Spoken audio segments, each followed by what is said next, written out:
Did you hear about the 19-year-old college student who's suing her school district, claiming they failed to teach her to read or write, yet she still graduated high school with honors? Every first day of school, I will tell the teacher, hey, I cannot read and write.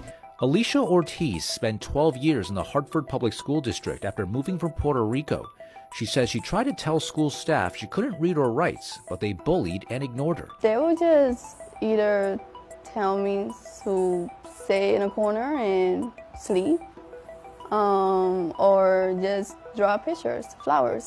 Alicia says she struggled with a speech impediment and dyslexia, and she's doing this to make sure no other students get neglected. Meet Sebastian Napier, a 25-year-old college dropout from Chicago, Illinois. He's a very troubled youth growing up, and he's now suing his school for what appears to be $25 million for his literacy and his inability to get employed. And here you see right now, you can see some of his bad habits. As you can see here in these pictures, he was a really bad and troubled kid, often influenced by gangs and rap music culture. He's inspired by the likes of your ugly ass unemployed cousin, nigga. FGB Duck, Little Doc, NBA Youngboy. Why exactly are you suing your school? Yeah, I mean, I felt like I was denied an education. I was denied a right, the whole time.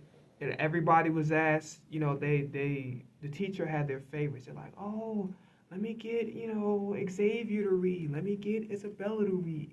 But nobody ever asked me to read. And so I always kind of found it fun. I'm like, wait, do people know that I can't read? Or did they assume that I couldn't read or something? Because it was just kind of crazy to me.